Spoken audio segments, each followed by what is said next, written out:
Ms. Gamini to start the whole program. Ms. Gamini. Thank you, ma'am. A very good morning to one and all present here. A very warm welcome to our Honorable VC Sir, Professor B.P. Sharma Sir, Dean Academics, Professor N.P. Malkania Sir, our Chief Guest, Major General Veteran, Dr. Rajan Kocher Sir, Guest of Honor, Shri Vineet Goenka Ji, and all the eminent speakers and guests present here. It's my pleasure to welcome you all to the webinar Next Generation Defense Technologies, organized by University School of Information and Technology and University School of Engineering at Gautam Buddha University, Greater Noida. Before proceeding, it's our holy tradition to worship our goddess Saraswati before any important event. So let's dedicate our prayers to Ma Saraswati.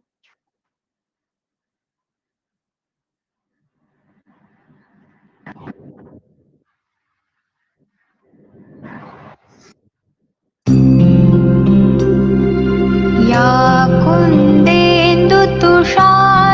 कुन्देन्दुतुषारहारधव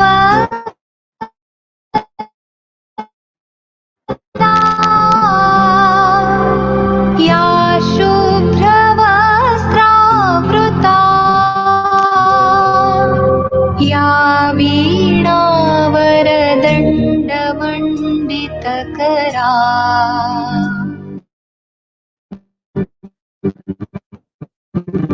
या श्वेतपद्मासना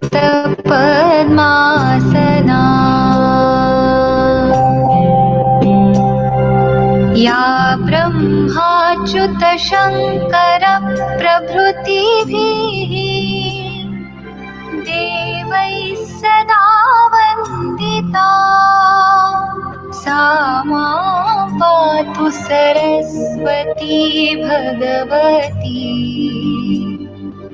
निःशेषजारापहा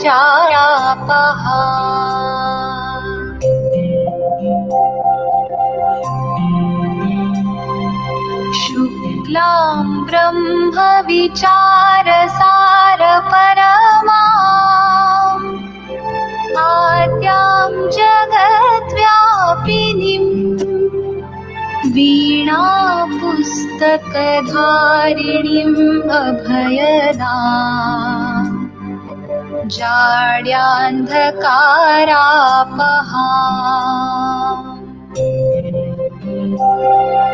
हस्ते स्फाटिकमालिकां विदधतीं पद्मासने संस्थितां वन्दे तां परमेश्वरीं भगवतीं बुद्धिप्रदां शारदाम्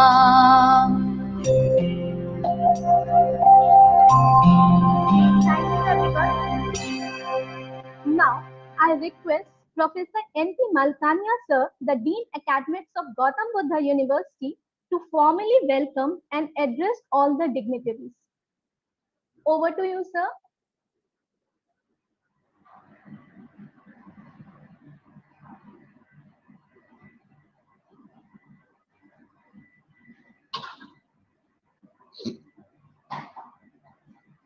Sir.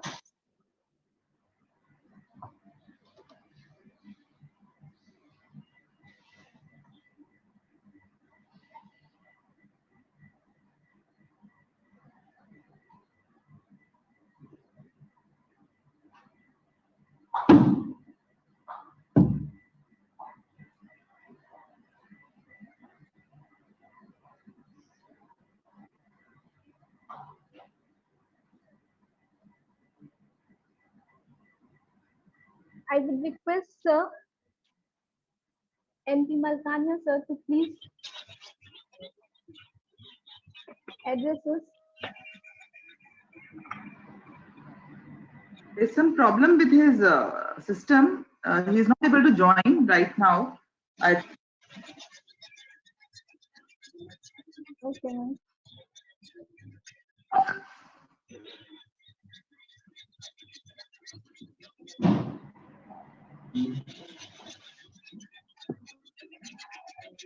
Should we proceed further?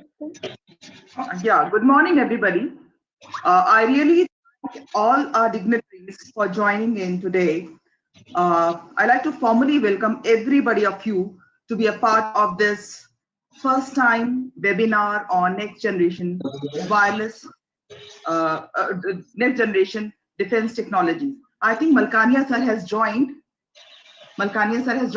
So I request Malkania sir to please present the welcome note. Thank you so much, sir, for joining.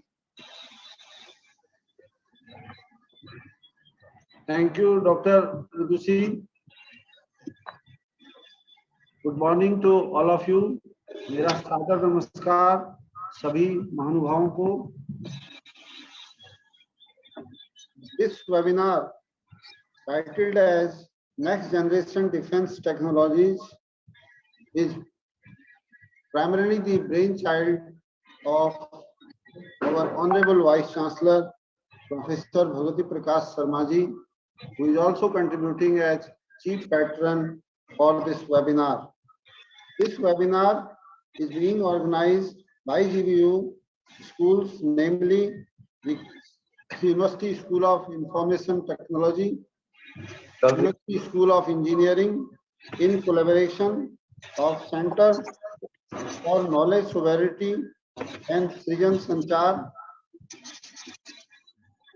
and knowledge partner Vigyan Bharati, DRDO, ULBHA, to name a few.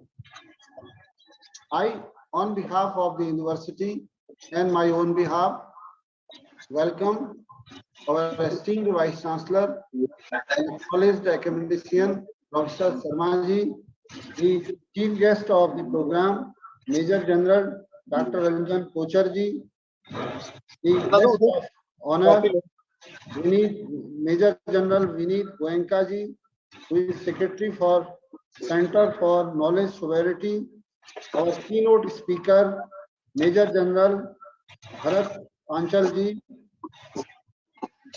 We are really fortunate to have all these dignitaries with us in this early morning, and I hope that their contribution will enlighten the participants and develop a pathway for the future technology as far as the defense is concerned.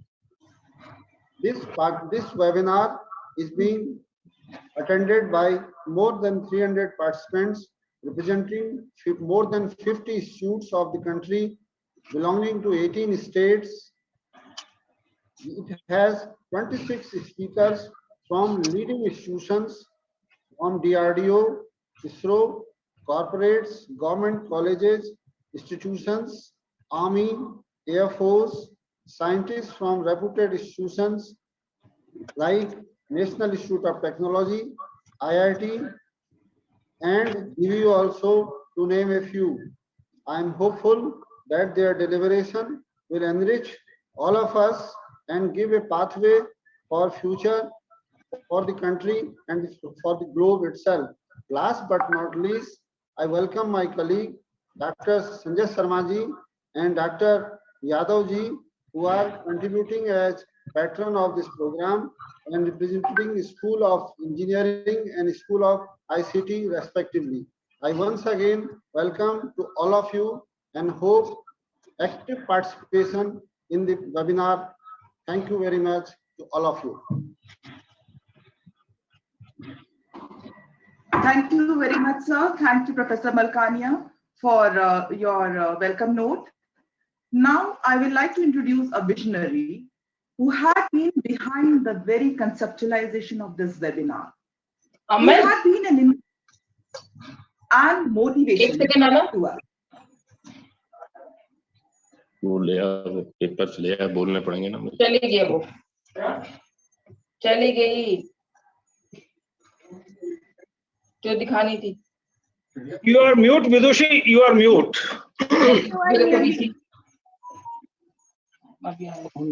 BCGB का. Namisha ma'am, can you mute yourself?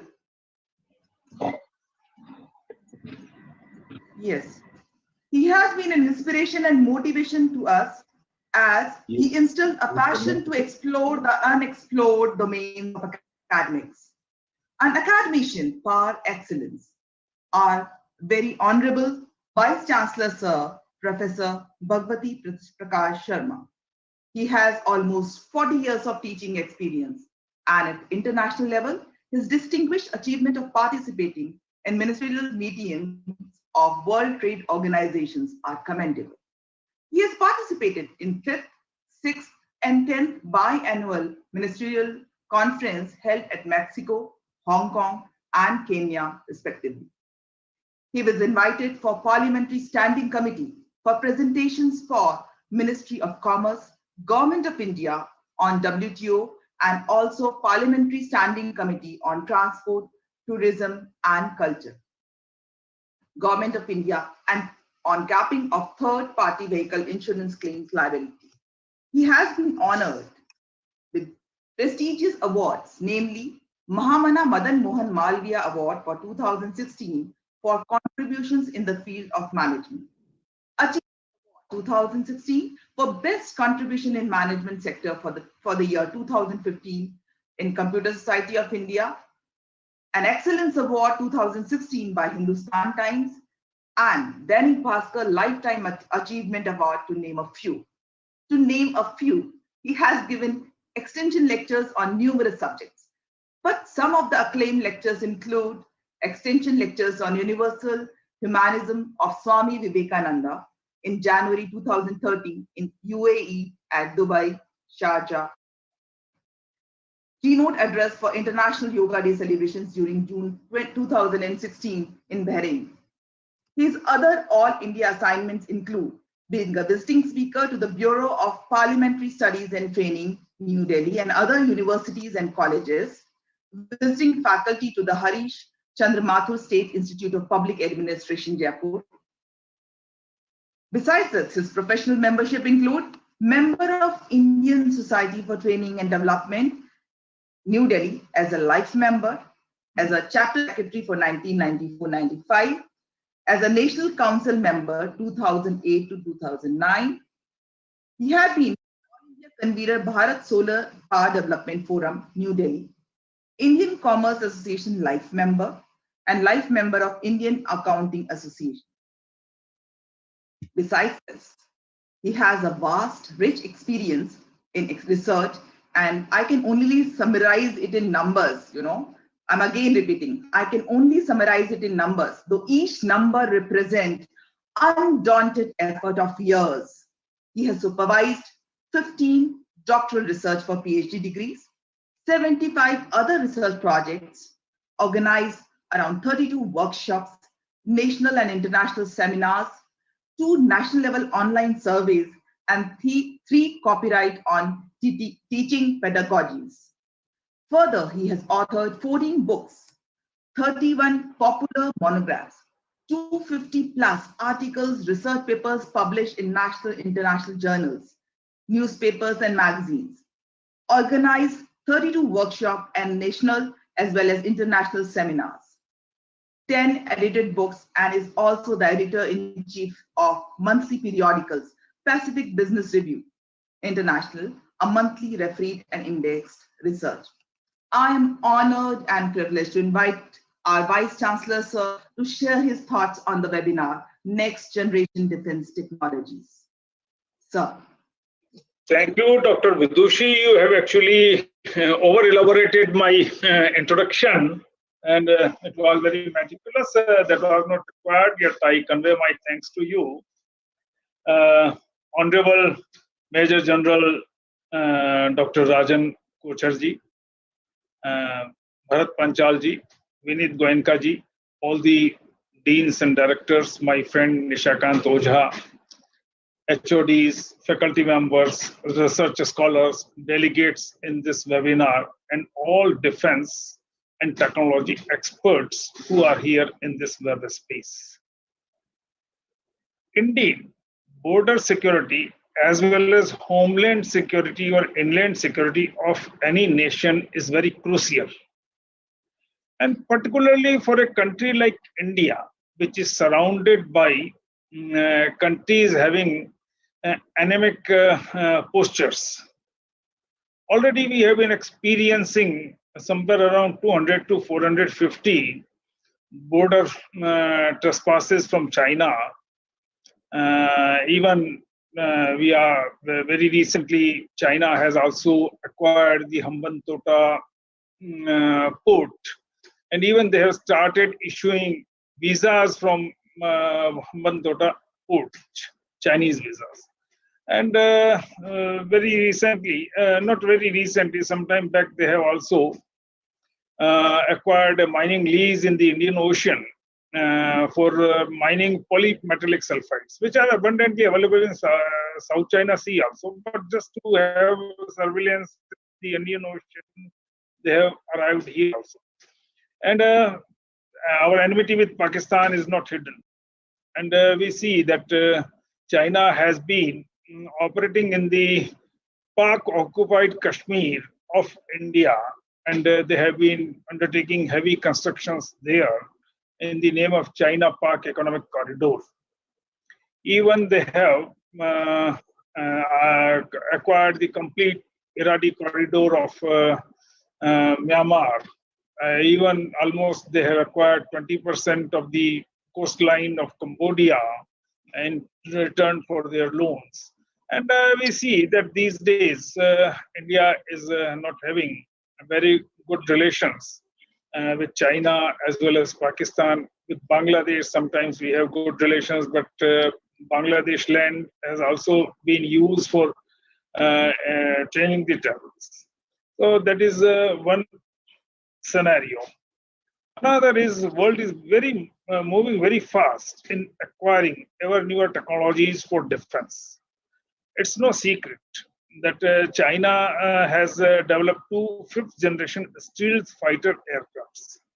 Well, our Rafale is not fifth-generation fighter. It is above fourth generation, but just below fifth generation. Tejas can also be said to be somewhere near fourth generation fighter aircrafts. US is already having two fifth generation stealth fighter aircraft. Russia is also having. Japan has also developed. And therefore, I think for conventional weaponry also, India needs to upgrade its defense technologies. On the other hand, we see that a large number of new options are emerging. For example, LIDAR technique, light ranging technique even can help us to see under the tree bigs and tree leaves.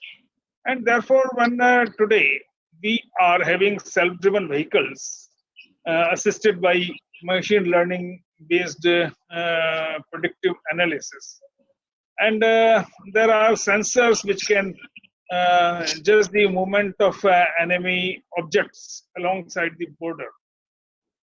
There are photo recognition systems by which one can take. So by integrating the sensor, even say, for example, in case of our Bangladesh border, we have just made a barbed fence, but still border crossings are tremendous. Israel has used the blend of mechatronics, robotics, electronic sensors, photo recognition system, etc. They have installed such sensors which can observe or take the cognizance of any trespasser alongside the border. Those sensors are linked to photo recognition systems, and they have loaded the photos in the photo bank of photo recognition system of their border personnel, their border citizens, and so that photo recognition, when the sensor takes the cognizance of any trespasser alongside the border, photo recognition system detects whether it is an aligned person or it is a duty-bound citizen or anybody expected to move alongside the border. And then signals, if it is an aligned person, then it sends the signals to a robot. They call it as Guardian. And this robot can run at a velocity of 50 kilometers per hour in the desert. And therefore, when sensor takes the cognizance of any trespasser, when it sends signals to the photo recognition system, it takes the identification exercise, and then it signals if it is an anemic trespasser or aligned trespasser to the guardian, the robot, and robot naps that trespasser. So these days, blend of a variety of technologies can be used in combat operations, also in detecting the objectives. So, for example, when we have machine learning based predictive analysis, and those vehicles can very easily see along all along the 360 degree up to a distance of 250 kilometers. And now in the border area, when there are some obstacles of trees, etc., LiDAR technique can help us to identify the objects hidden behind the trees also. And therefore, a clear picture can be developed. And even unmanned armored vehicles can be sent for combat operations. And therefore, all these blending of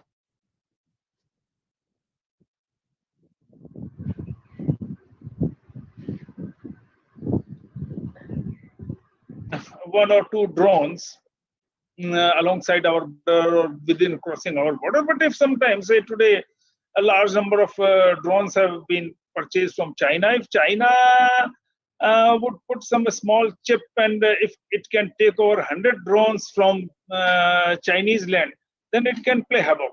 So these days, many imaginative ways can be employed for assault as well as for defense purposes.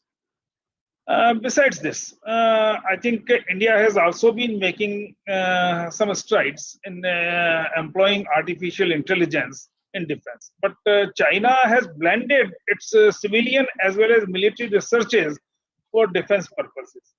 And Russia, US, they have been developing very advanced systems based on algorithmic and artificial intelligence designs.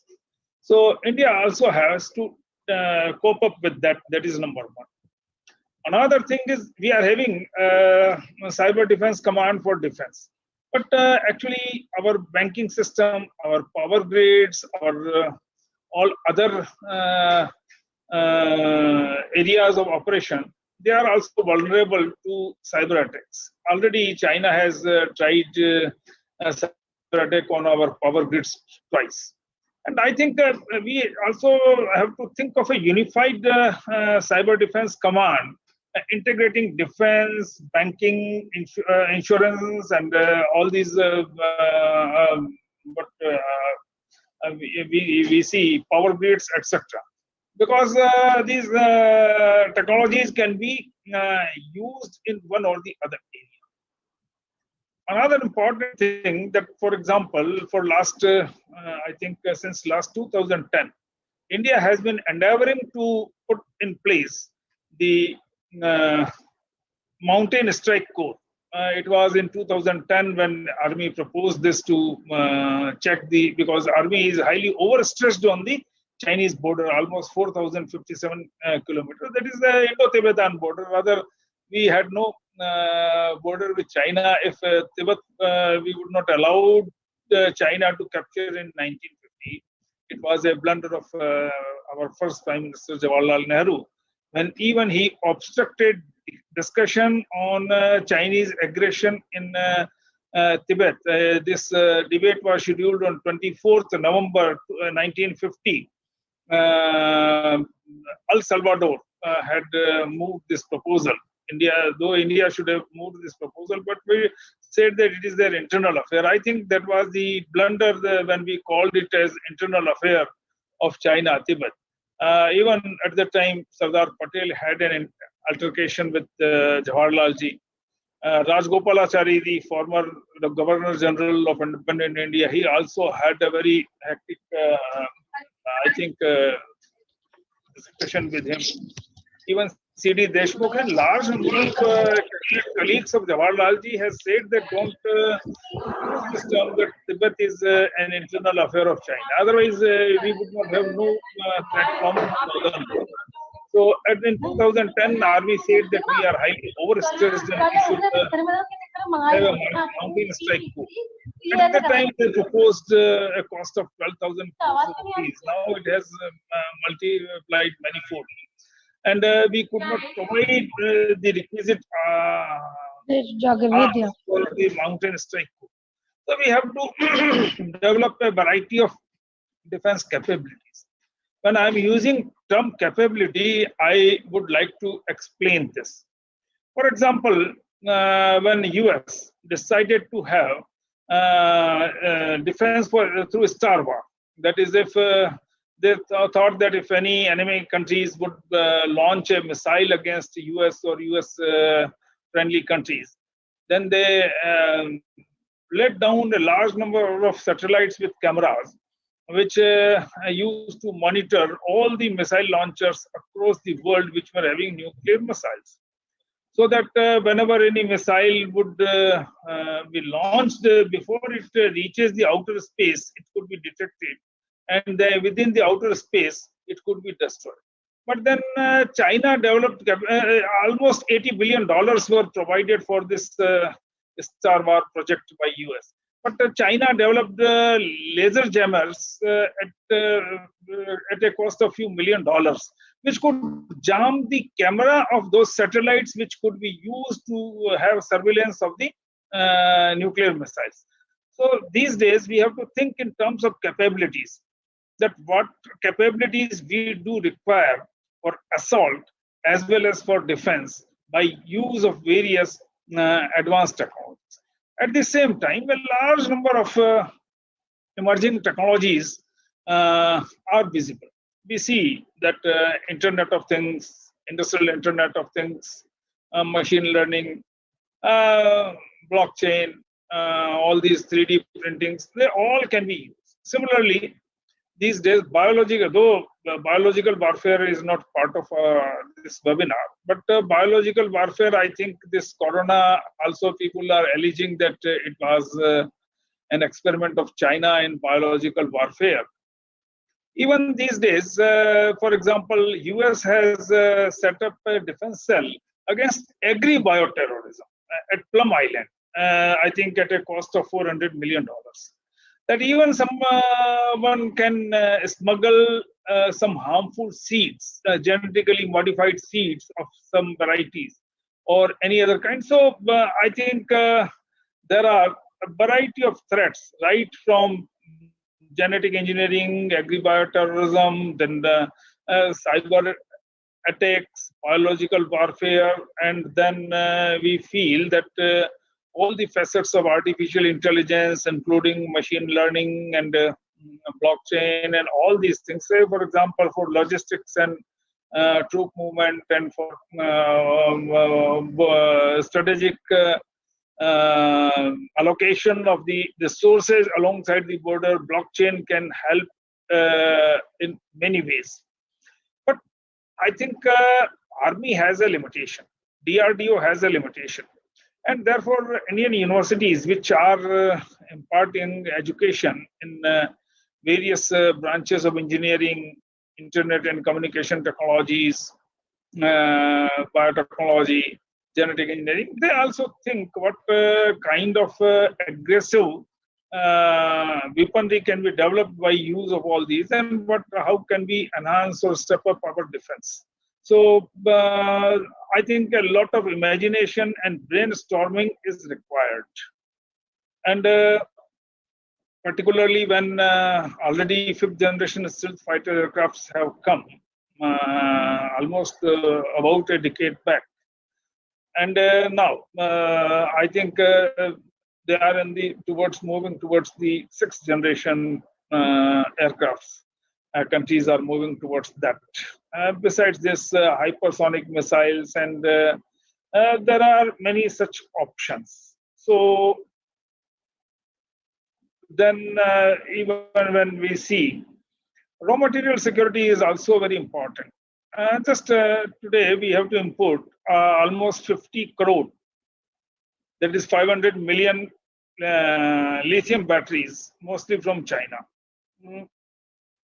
Now, if we would manufacture the lithium batteries, we do not have the lithium and cobalt. then China has acquired almost lease of 40% mineral deposits of cobalt, lithium, etc. All these defense-related minerals or solar power-related minerals in Africa and Latin America.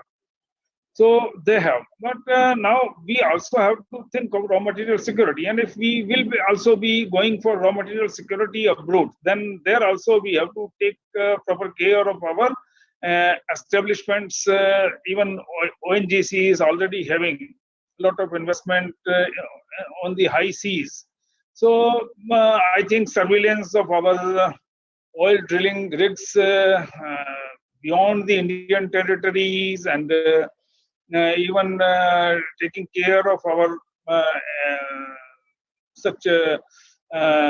if we acquire the mining lease abroad. So there are many facets of use of various kinds of defense technologies. I think if we will do little bit of brainstorming, we can think of many such new technologies which others have not imagined. Particularly these days, when we see China has moved towards exascale of supercomputing. We are at the level of petascale. Actually, the processing speed is calculated, initially was calculated in teraflops, that is trillions of floating instructions per second. 1,000 trillions make one petaflop. 1,000 petaflops make one exaflop. So we are having supercomputers, 4 or 5, somewhere having processing speed of somewhere around 10 or 6 petaflop. China has moved to exaflop level or exascale of computing, and now quantum computing and all these 5G can also be used in defense purposes. So I think if our research scholars pursuing PhD or doctoral researches, pursuing MTech and completing various projects and dissertation projects, etc.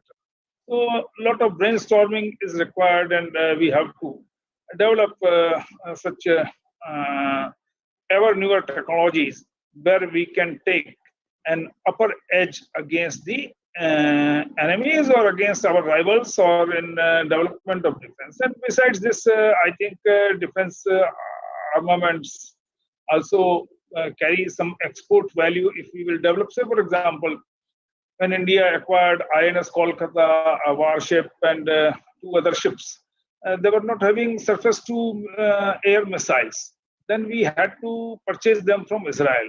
If a country like Israel, having only an area of 24,000 square kilometers, while we have an area of 32,87,000 square kilometers, yet we had to be dependent upon Israel for our surface-to-air missiles.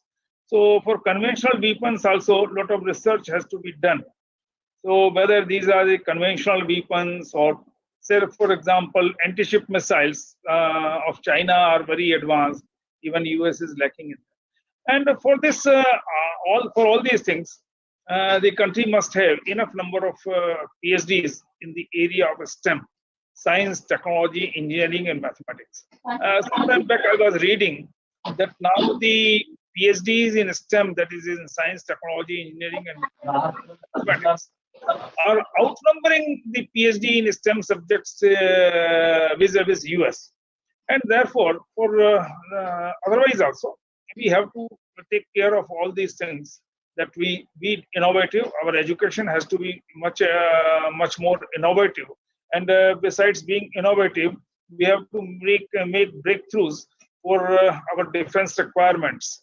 And this can be done if we can sensitize our graduating students, research scholars, and faculty members that they should identify the defense needs of assault as well as for defense. And they should focus their researches, whether doctoral researches or PG dissertations, on all those capabilities which are needed for the country to be ahead in defense vis-a-vis 4 or 5 countries which are doing hectic, I think, researches in defense technologies, China or US, USSR, or even Korea, Japan, they are also doing well. Israel is doing very well. So, our purpose of Gautam Buddha University is to sensitize our research scholars as well as across the country, because invitations have been sent to all the stakeholders. And now DRDO and number of other like Srajan Sanchar and ULBA and Center for Knowledge Sovereignty, all of them have become knowledge partners or co-sponsors of this program. So I think this would sensitize all of us, and we would be making rapid strides to develop our defense capabilities by use of next generation of technology. And what is the next generation of technology? We have to already, we are in the midst of fourth industrial revolution. And now the world is talking of fifth industrial revolution. So a number of such emerging technologies, I think we have to master those technologies, and we have to develop weaponry based upon that. And another most important challenge which I do see is that we are very good in doing research.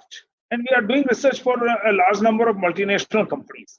Some time back, I was going through a research paper where they have said that there are 700 entities across the world which are doing hectic research in the area of artificial research, artificial intelligence.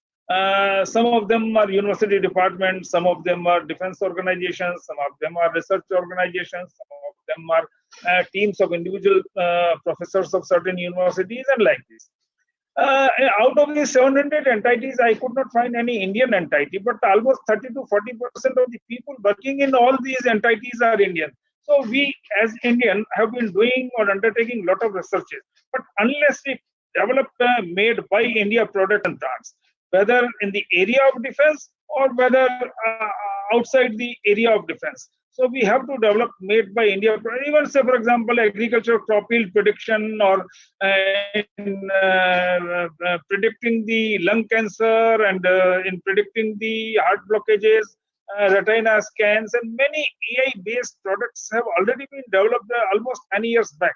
But we are yet to develop, whether for drug molecule development, it is for agriculture, for internal security, for all these things. And when we compare India, so our 135 crore population is equal to the population of almost 50 countries of the Europe and 26 countries of Latin America. So our population is equaling the population of two continents, entire Europe and entire Latin America. So we are more than a continental country, and therefore our defense and also match with that, and defense requirements are also of that level. And that is why, just to do some brainstorming on next generation of technology which can be employed in defense, we are organizing this seminar. And I think we are the first university in the country to have taken this initiative. There may be some other initiatives also, I may not be aware of that. So I think the participants and those persons could be providing a lot of input, intellectual input. So once again, I give my heartfelt thanks to all those who have registered with this webinar, all the speakers, all the guests who are contributing their time and energy in making it a success. Once again, I convey my thanks, and I convey my best compliments to all the participants, and for the nation that India stands ahead of all other nations in the area of defense as well.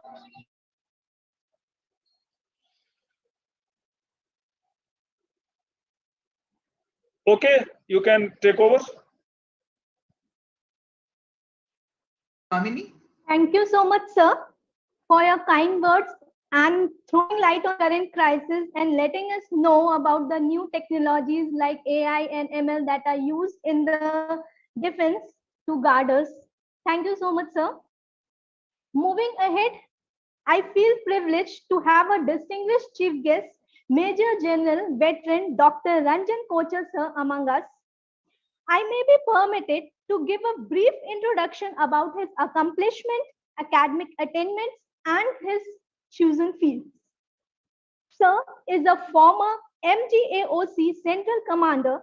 He is an alumnus of Defense Service Staff College and College of Defense Management. He is in commanded key logistic units of Indian Army, such as Commandant of Central Ordnance Depot and Divisional Ordnance Units of an Infantry and Rapid Divisions. He has done active service in operational areas of Jammu and Kashmir and the Northeast. He has also been an instructor at the College of Material Management, Jabalpur, and aided camp to the Governor of Tamil Nadu.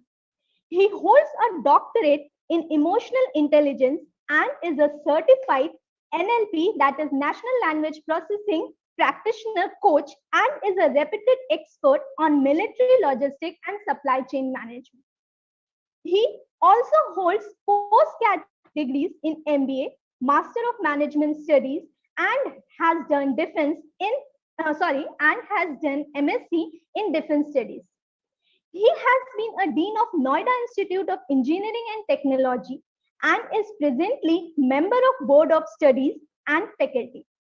He is a prolific writer and defense analyst and presently associated with Economic Times Government as a regular contributor to articles on national security, defense modernization, and geopolitics issues. His latest book, Breaking the Chinese Myth, has been a bestseller on the Amazon. He is a regular invitee as expert commentator on various national news TV channels. He is a distinguished member with Center of Joint Warfare Studies, Manohar Parikar Institute of Defense Studies, Analysis and Society of Aerospace, Maritime and Defense Studies, and a senior advisor with Defense Research and Studies. He is also the Director of Environmental and Consumer Protection Foundation of India. He is the recipient of Vishist Seva Medal awarded by President of India. He has also been awarded as the Army Commander's Commendations twice. It would be an immense pleasure to listen to such a renowned personality. Thus, I request you, sir, to address us with your kind words. Over to you, sir. Okay, thank you very much. Can you hear me, please? Yes, sir, you are audible. Okay, thank you very much. At the outset, I want to extend my heartfelt thanks to the Vice Chancellor, Professor BP Sharma, for giving me an opportunity here to speak on this very important aspect for the defense of our country. I'm also grateful to Mr. Vinit Goenka, who expressed a desire to me that I should be part of this program. Thank you, sir. I am extremely honored here today, and I would take my allotted time of 10 minutes. And in that, I would present my views on defense technology. But the Indian Armed Forces has been undergoing rapid modernization over the years. There has been a progressive upgradation of our weapon systems and platforms in keeping with our threat perceptions. However, due to budgetary constraints and other factors, we have not been able to achieve our desired end state. The Vice Chancellor correctly brought out about the mountain strike, and it could not actually happen because the budget was not there for us. At the same time, our main adversaries, China and Pakistan, have kept up with their modernization drives, and today pose a serious threat to our sovereignty by resorting to provocation at our borders. China is still there and is knocking at our doors, and we need here today, in the next 2 days, we should take a special note of the kind of technologies which our adversaries are using, especially China, to counter the balance in the subcontinent. It is therefore imperative that niche technologies be identified. And why I want to stress on this word identified is, see, we can't ask for the moon because we are not a very rich state. So we have to look at our own capabilities. And within those capabilities, we need to identify the technologies, what we can get within the budget allotted to us. I'm reminded of a very pertinent saying by Van Pivard in Technology and War. He says the greatest victory that have been won in war do not depend upon a simple superiority of technology, but rather on a meshing of one side's advantage with the other's weakness, so as to produce the greatest possible gap between the two. So here we need to address what our adversaries have and to reduce that gap. Now, today warfare has undergone a paradigm shift. Recent examples have been the Azerbaijan and Armenia conflict and the Israeli and the Palestinian conflict. Both these episodes have demonstrated to us today how technology can be used to deliver outcomes within days. Gone are the days where we were fighting a conventional war spanning a couple of months. So today's warfare, the concepts have changed from occupation to domination. The way the armies fight have shifted from how you fight to what you fight with. We recently found a fragility in our defense when the Jammu Air Base was attacked. We didn't have a counter to that.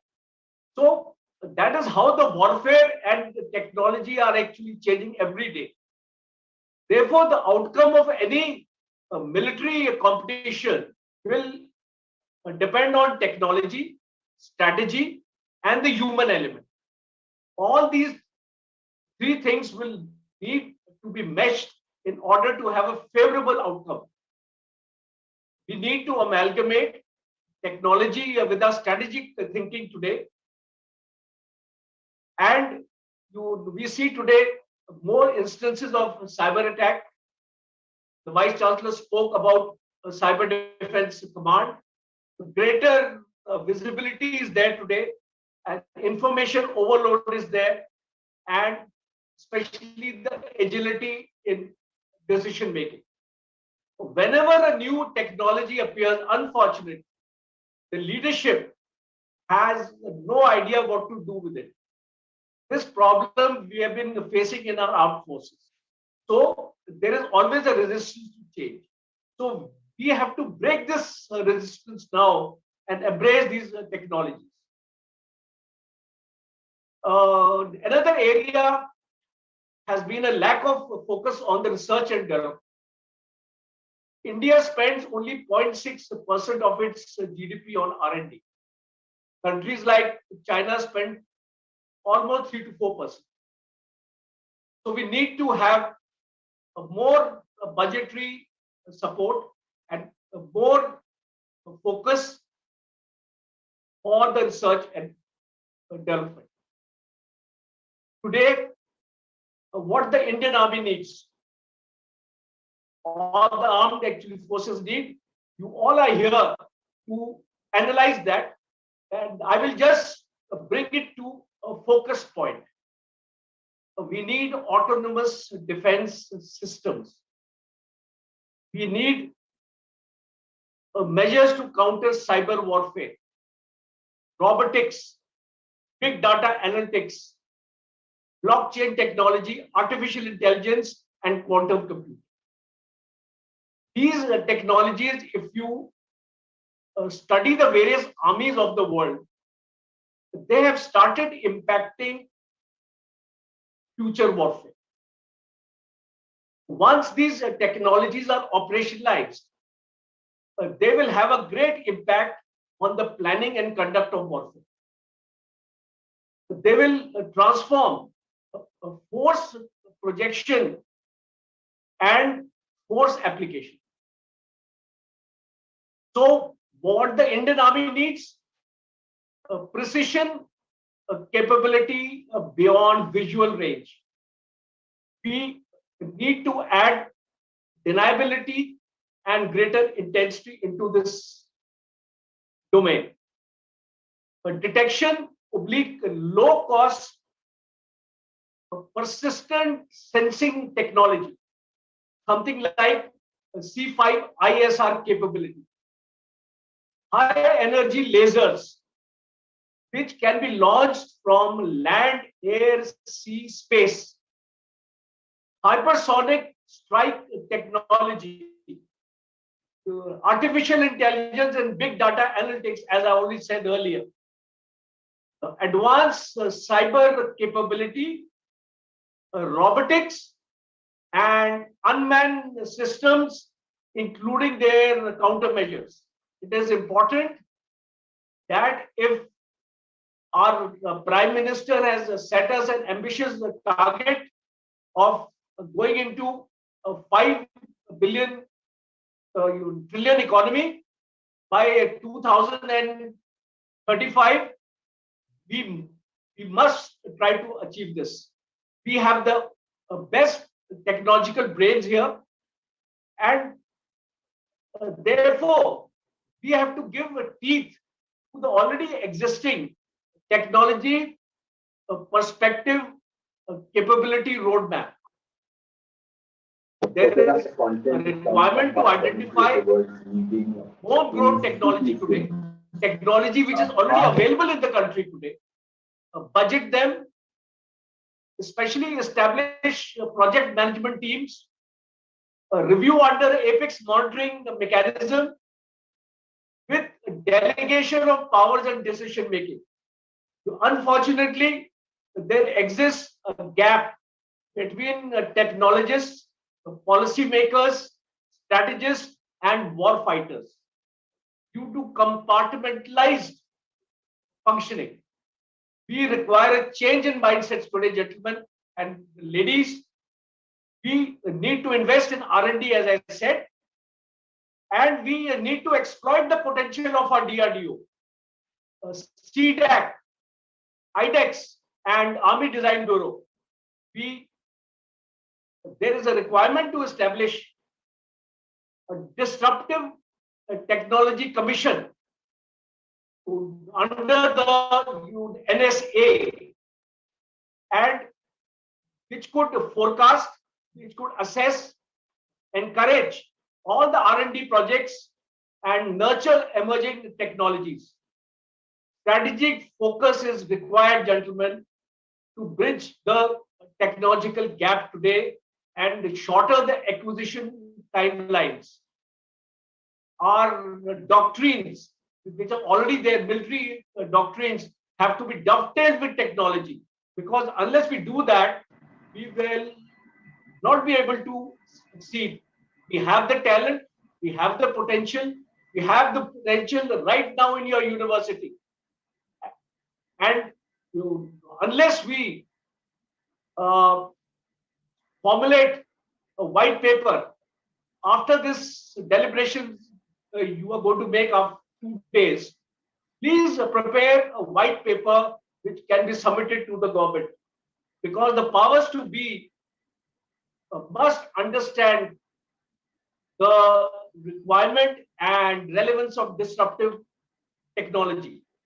And in the end, I personally believe the armed forces also has to prepare overall perspective plan to embrace these technologies and place greater thrust on training its personnel to learn the technology.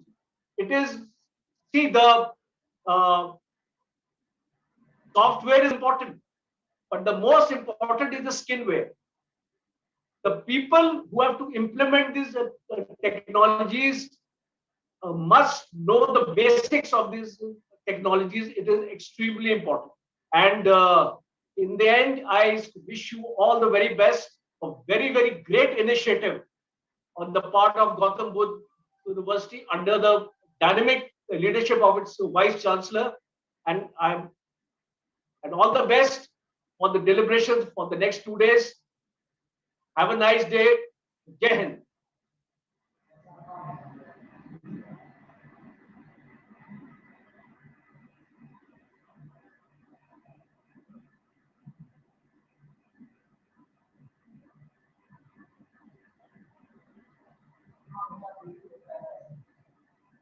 I finished. Take on further, please. Damini got disconnected somehow. He was hosting the whole thing.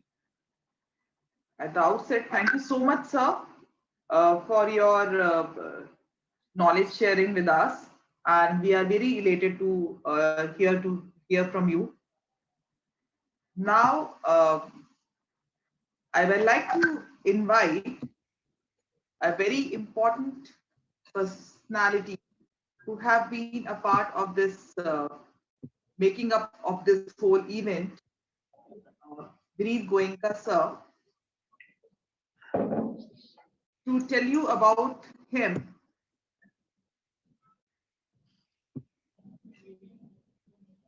Kamini, are you able to join? Just a minute, sir.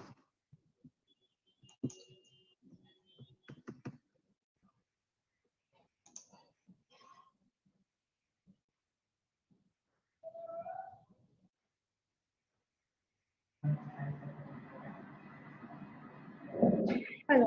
Vineet Goenka, yes. Am I audible now? Yes, sir. Yes, you can. Continuing further, sorry for the disruption, sir. Continuing further, now I would wish to welcome our guest of honor, Shri Vineet Goenka, sir, Secretary, Center of Knowledge Sovereignty. Sir has proven his expertise in various fields such as data sovereignty, information technology, transportation, infrastructure, and agriculture. His nationalist credo keeps him occupied in various capacities in Government of India. He is a member of the Governing Council of Center for Railway Information System, an organization under the Ministry of Railways, Government of India. He was appointed as a member of the IT Task Force in Ministry of Road, Transport, Highways and Shipping in 2015. In these capacities, he worked closely in several union ministers and was the host of nationwide IT initiative launched mission to achieve Honorable Prime Minister Shri Narendra Modi's mission, minimum government, maximum governance. Sir has taken up several constructive initiatives for the welfare and development of India and society at large. As the Secretary of Center for Knowledge Sovereignty, a think tank is working in the space of data security, data sovereignty, data privacy, cyber security 2030, and the knowledge sovereignty with a special focus on defense, education, and information technology sectors. He has been instrumental in creating awareness in the country as well as globally on these important issues. He has co-authored a book, Data Sovereignty, The Pursuit of Supremacy, the first ever book on data localization and data colonization from Indian perspective, released on 21st May 2019 at Bombay Stock Exchange and then released in Delhi and across the India. In 2020, he authored the book Enemies Within. A profiled speaker, orator, and thinker, he regularly participates in discussions on national issues on television channels in English, Hindi, Marathi, especially on the wide range of subjects from politics to economics to data science. It would be an immense pleasure to listen such a distinguished personality.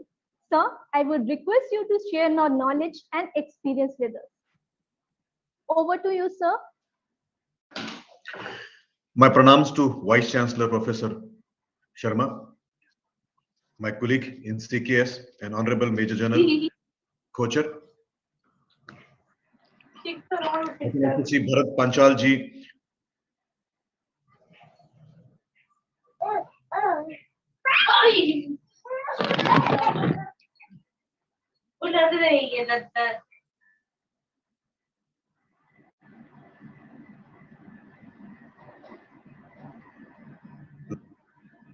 Am I audible? Yes, sir. Now you are. Yeah. So thank you very much for giving this opportunity. I would like to take you back to 10,000 years, 20,000 years, and maybe more than that. And human beings always had ego, always had greed. They always had the desire to rule other people.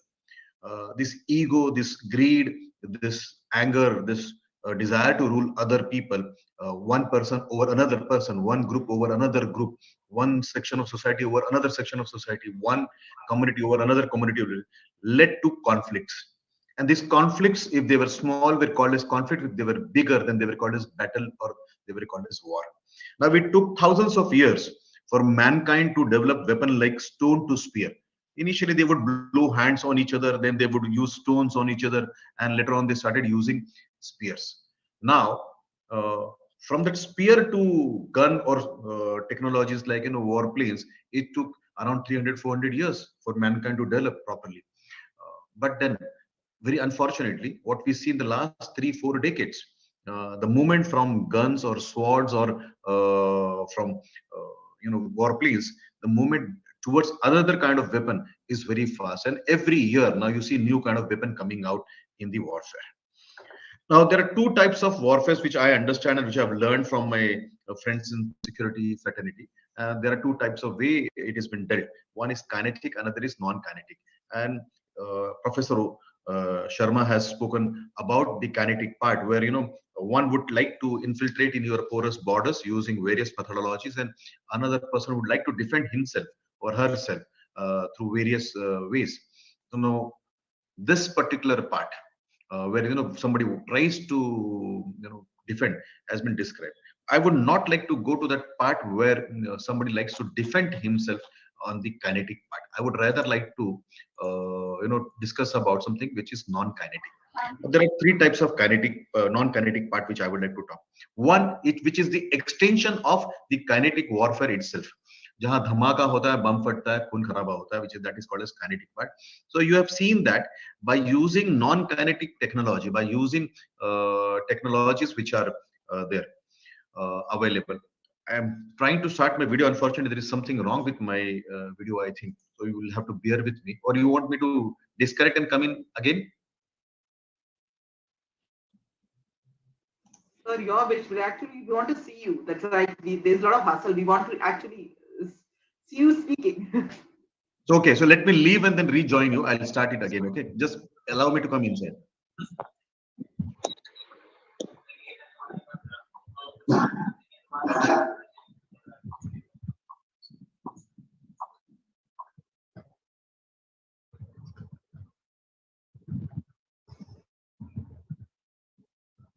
लेना पड़ेगा वो compulsory.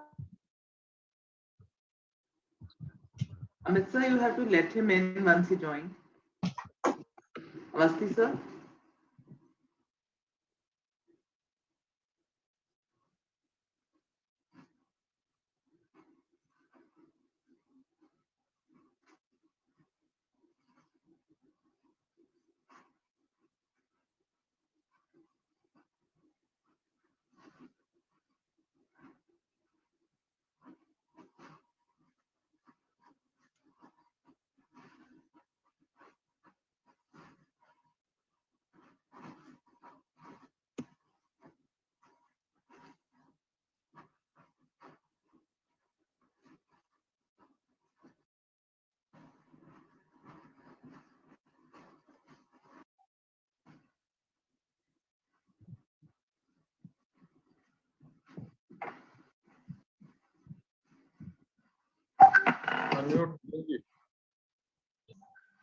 Yeah, I think that problem of the camera still persists. Anyway, let me continue if you can.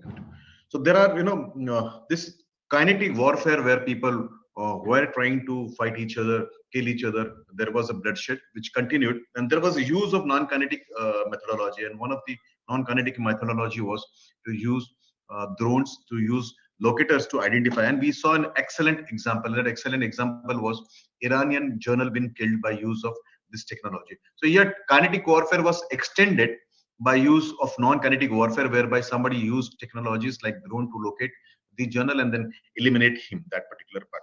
But to extend our discussion on the next generation defense technology, where rather than discussing the current technologies available, the conventional technologies which are available, I would like to focus on what are the non-conventional technology which are available. As rightly mentioned by my previous speakers, IoT, sensories, artificial intelligence, machine learning, robotics, photo recognition technologies would change the entire spectrum or the warfare game altogether. But there is one thing more which was missed by the earlier two speakers, and I'd like to focus the use of geospatial technology.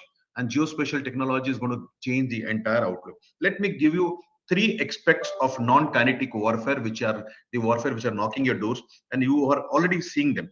As I said, one thing is to locate your enemy through use of geospatial technology and to eliminate this person.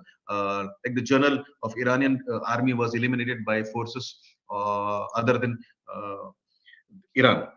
Now, second part is, if you know, there had been an incident called as Stratnex. I would request students and the participants to go on the net and understand what is Stratnex. And there you would see how one economy or a country tried to intervene in the atomic energy program of Iran with the use of cyber technology. So they didn't send anybody there. There was not a single uniformed soldier who went in Iran, but they could disrupt the technology, they could disrupt the program, and Iran lost it by 30 years. So you understand the quantum of impact which was made by this particular technology. Let me give you one more small example, which is not a war, but is used in civilian system. Is it used in the peaceful time? But it is an act of war or conflict. Uh, I was told by General Bhatia when one of my conversations that there was a machine, there was a drilling machine which was drilling tunnel. And as usual, what happens, many times there are disputes on payments, and for some reason there was no payment being made by the person who was using it or the country which was using it, and the machine all of a sudden stopped. And the machine stopped. They tried to repair the machine. There were mechanics who were asked to do this. There were engineers who tried to do that, and they were unable to do it. At some stage, they had to go back to the OEM, the original equipment manufacturer, and request them, why don't you start the machine? Send some engineer here. He said, we need not send an engineer. You just pay us our dues, and we will start it from here itself. The dues were paid, and they started. Now, if you see this, looks so funny. That means there were some systems which could control the machine from outside remotely. Now, this is a civilian act, but it leads to a warfare. So these kind of conflicts can come up. And I also would like to stress upon and bring one particular incident which happened, and which probably the seniors would know, and maybe the students may have to go and learn about it, is the experiment in Bangalore, whereby our brethren from Northeast, they were being misbriefed under a narration program, and they all started running towards Northeast. So this kind of exodus of Northeast students happened, and which was in part of an experiment done by our adversaries. And here we actually failed, and Major General Kochar would agree that this was a military intervention by our neighbors, where we lost for around 11, 12 hours. So this kind of things happen. So in non-kinetic warfare, these three parts would always be seen. A, where you use non-kinetic warfare and next generation technology, next generation war to do a better conventional warfare, kill somebody by using this. Two, you would do that to disturb the progress of a country, to tell them. Now, with the sensory parts and with the technology part, I would like to remind them, people criticize us when we said we will not give access to Google Maps of railway. And you would know where your car is, and you can calculate what's the distance between your house and Gautam University by a click of Google Maps. But the railways, it was not done earlier. And then it took Prime Minister Modi to come and use space technology, and we requested ISRO to give us ISRO to give us the access, and Gagan was used very nicely. Locomotives were enabled to do this, and now you know where the trains are. Now the question would come from students, or maybe somebody who does not understand security parameters. Why didn't you allow Google Maps to use the location of the locomotive? The locomotives or the trains do not only take one passenger to another, one location to another location, but it is also used by our security forces. It is also used to transport goods. It is also used to transport strategic goods. It may be currency notes, it may be uranium, it may be weaponry, whatever. You would not like to give manifesto of that particular train or a locomotive or a wheels which carries this kind of people to your adversaries, or if not adversary of today, tomorrow's adversary. So now with non-kinetic warfare, the importance of sharing boundary and difference of opinion with the people who share boundaries with you has minimized. Now those countries, those economies, those organizations which may not share boundaries with you physically, they may not be China and Pakistan, they may be countries which are thousands of kilometers away from you, may also like to intervene. I'll give you a classical case where we wrote a book where I was fortunate to write it along with 4 lieutenant generals: Lieutenant General Shekatkar, Lieutenant General Patil, Lieutenant General Khandari, Lieutenant General Bhatia, our director of RAW, Shri Ranade, and Director Bharat Panchal, whom you would be listening today afternoon in another session. When we wrote this book of data sovereignty, I requested Chairman ISRO whether he would like to write something, and he actually was kind enough to write the preface. And what we actually bring in the fore is the war of sovereignty, now moving from land, physical land, to war of sovereignty in the data space. Your data will be used against you. The data can be manipulated. There is a new war which is going to come, and the technologies will have to be built. We'll have to build capabilities to fight this particular part, the war of narration. You saw Libya, you saw Syria, you saw Afghanistan. You will see this, you have seen that in Bangalore, and this can come up. And so we fought. And we saw one particular company, Twitter, coming in trying to meddle with your physical boundaries and trying to show Ladakh as to be part of another country. Now, this is also an act of conflict. This is also an act of war, because they deliberately did that. When they did this, is there not a requirement that we develop our own technologies where we can immediately block this kind of things? We could fight kind of thing. So that has to be discussed. In today's business, the act of war is extended to the economical front. Biological front, I'm not equipped to speak. Somebody who's equipped to speak will speak on biological part. Chemical warfare, I'm not equipped to speak. Somebody else will speak on that particular part. But in the economical space, the sovereignty of the data would be challenged by phishing, by malwares, by spywares. You will be threatened to give access to your machines, else your data would go out. They would ask you to pay ransoms for them. Ransomwares would be there. Without your knowledge, your money would be taken away from somebody else. This is sometimes a law and order situation when it is done by a civilian, another civilian, only for the purpose of greed. But this can be an act of war when there is an organized army or a military of another country which tries to do it against you for purposes beyond civilian greed. I would also like to bring in, there are many challenges. You've been listening about all these kind of challenges from Professor Sharma. You have listened it from Major General Rajan Kochar and me. But to bring in the last part of my particular conversation with you is, do we have silent solutions, and who will bring the solutions? If we say the solutions will be bought by the government or the economies, I disagree with you. That may not be rightful to say. If you say that the solutions will only come from universities, it may not be right. There has to be a public, private, academia, and a governmental partnership. And I think this is the good start which Gautam Buddha University has done, Vice Chancellor has particularly done here. I would also like to mention the contribution by Ms. Lakshmi Madhusudan, Managing Director of ULVA, where they are trying to bring in people, academicians, scholars who would like to contribute to the patenting. We should feel ashamed. And Professor Bhagwati Prasad Sharma will agree with me. A country of 130 crore people, not even filing more than 5,000, 6,000 patents. And if you really speak, those patents are useless because not even 10% of those patents are sent for commercial utilization. So here we have to have mentorship programs where we would like the students to come in, get mentored by people like Major General Kochar, Bharat Panchal, or some ISRO chairman, or maybe Managing Director CRIS, or maybe somebody coming from DRDO, so that the students, before they pass out from the university, file patents. And if you have a program where Lakshmi Madhusudan can speak about this thing, it will be nice. I would like to thank Professor Vidushi Sharma and Professor Sanjay Sharma, kind enough to give me space to speak and invite CKS and other allied organizations to be part of this such a fantastic discussion today. Thank you very much.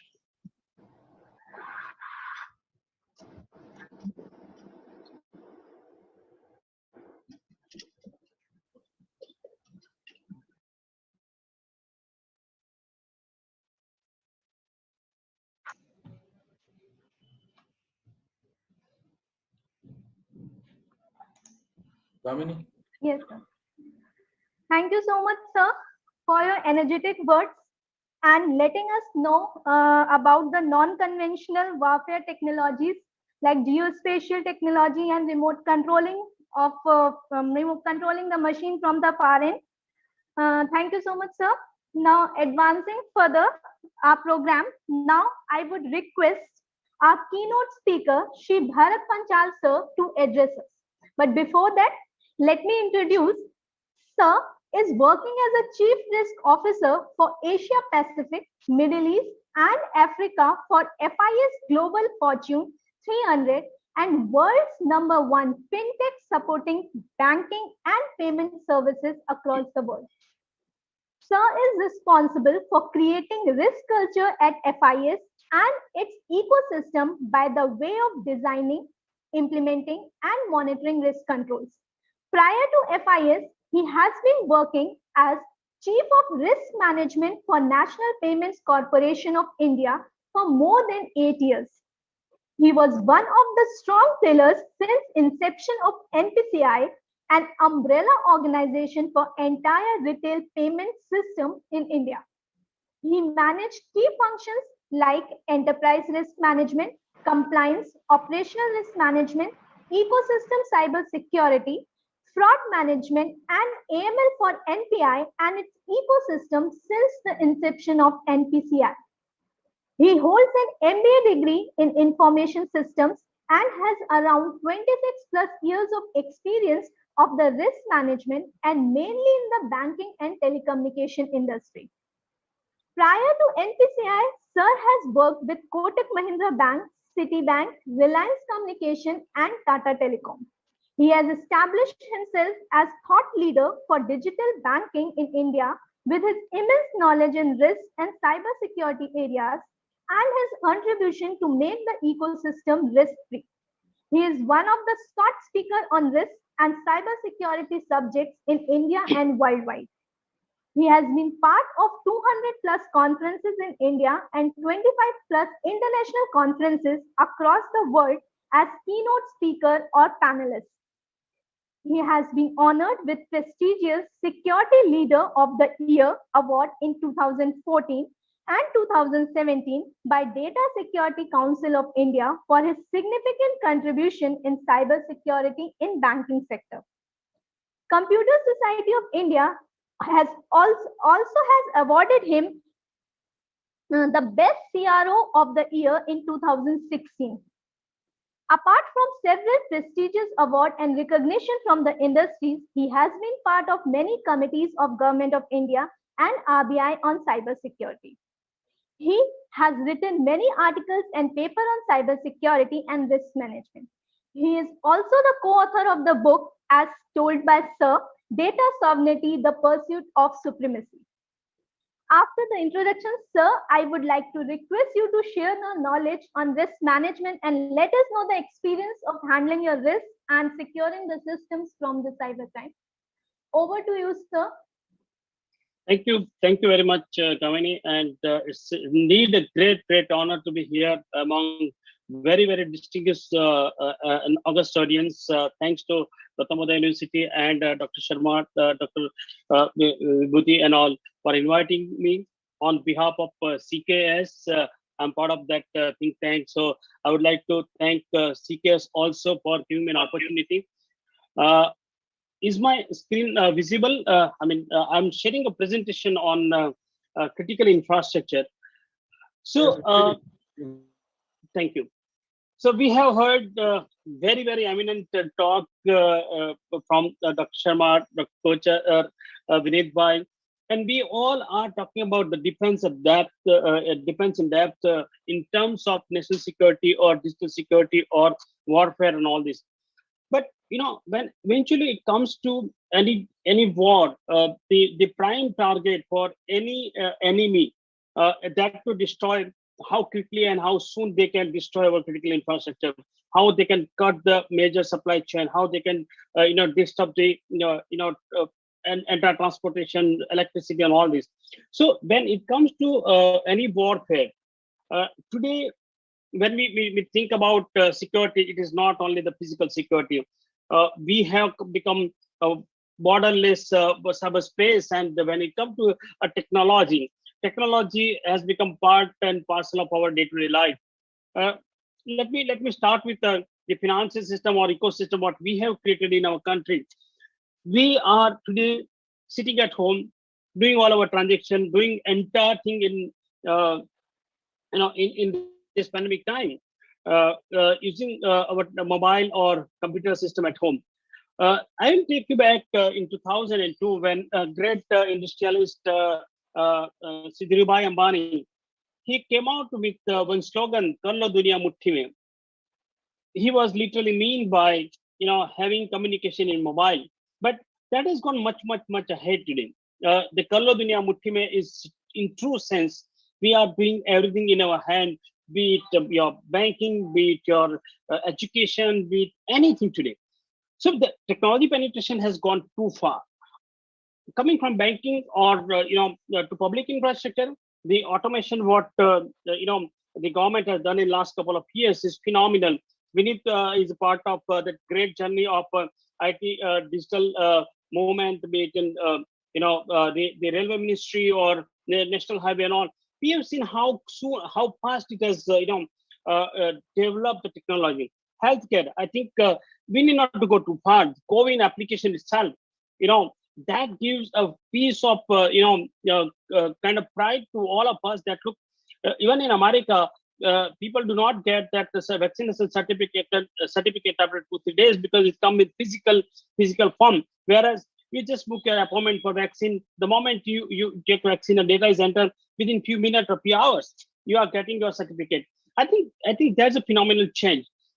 Device application infrastructure. We are having ample options to do our day-to-day life with a variety of devices, and with that the common citizen is also benefited because look at the great program of DBT, direct benefit transfer, which is going directly into people's account, and there is nothing wrong to state that when let Prime Minister Mr. Gandhi say that when you pump 1 rupee from Delhi, people in villages are getting only 15 paisa.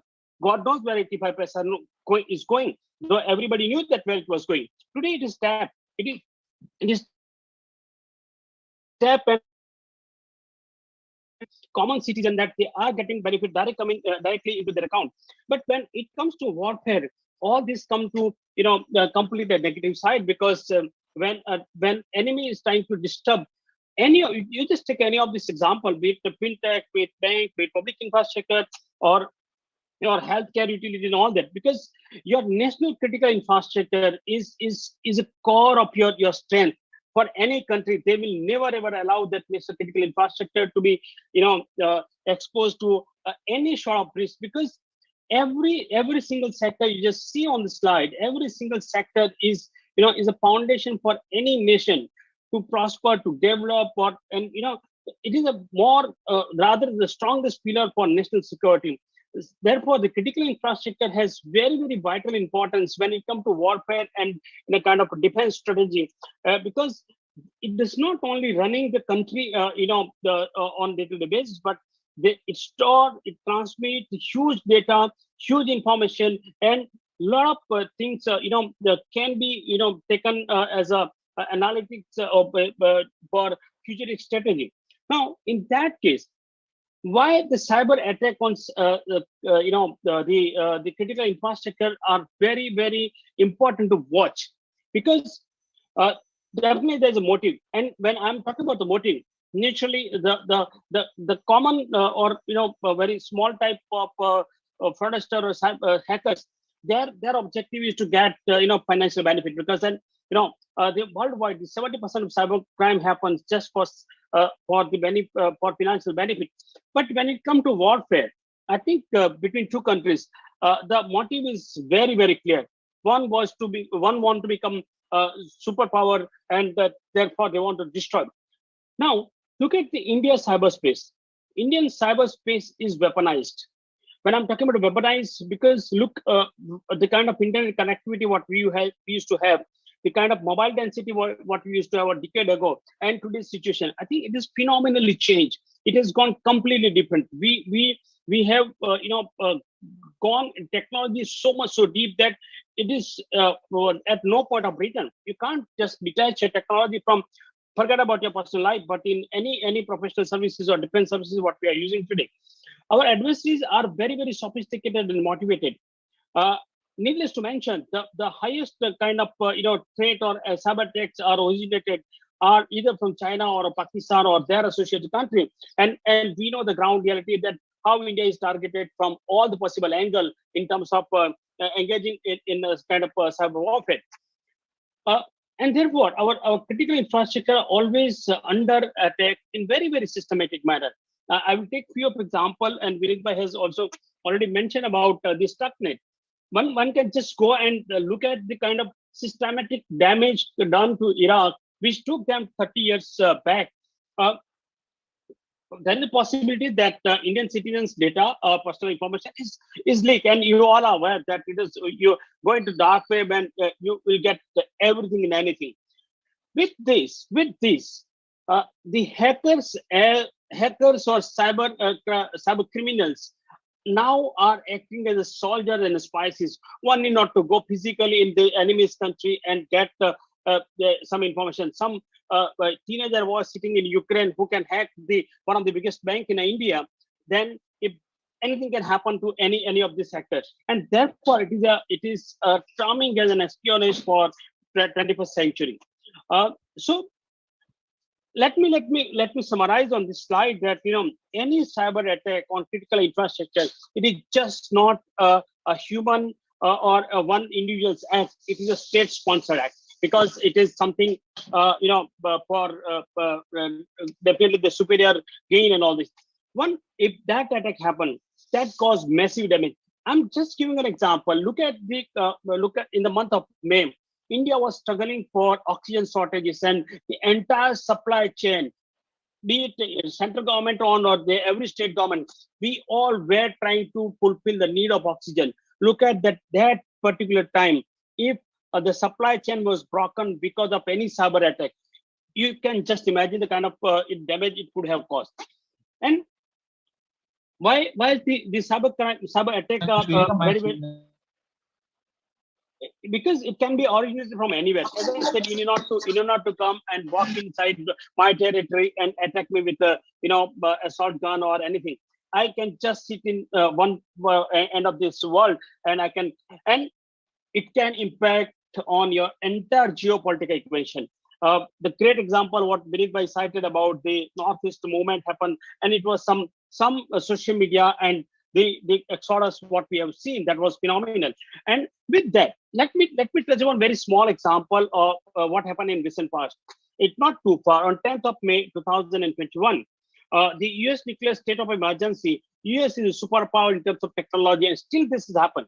That the major pipeline, the Colonial pipeline, which used to supply fuel for entire east coast of US, that was hacked by hackers. And what they did, they simply shut down the system, and no access was given. And now there's no access given to operate. Naturally, the system has gone for toss, and it delivered, the 45% fuel supply for the eastern coast of the US. And that, you can imagine that was the biggest or worst cyber attack happened on the critical infrastructure in US. And probably the ransom, forget about the 5 million ransom what they paid, but the entire system gone for toss for 5 days, and it was a state of emergency. We have some similar establishment in our country. Like there's a very important, very critical pipeline between Salaya and Mathura, where the import crude comes at one port of Saurashtra and Gujarat, and that oil goes up to the UP, and that is being distributed. Now look at that. If that system or some similar system come into attack, we can imagine the kind of situation.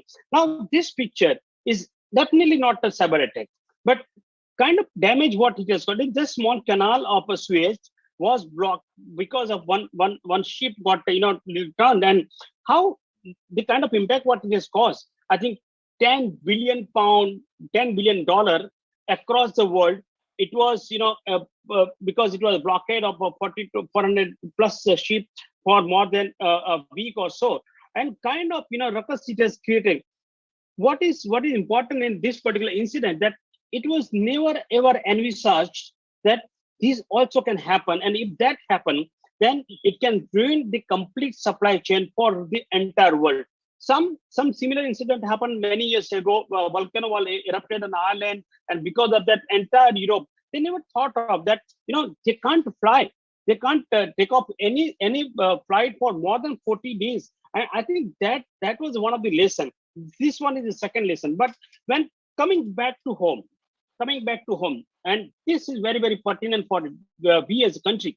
On October 12 last year, the power grid failure happened in Mumbai. I resided in Mumbai for last 20 years, but I never seen power outage for more than 1 hour. But that day, the entire Mumbai and surrounding part was out of electricity for more than 18 to 20 hours.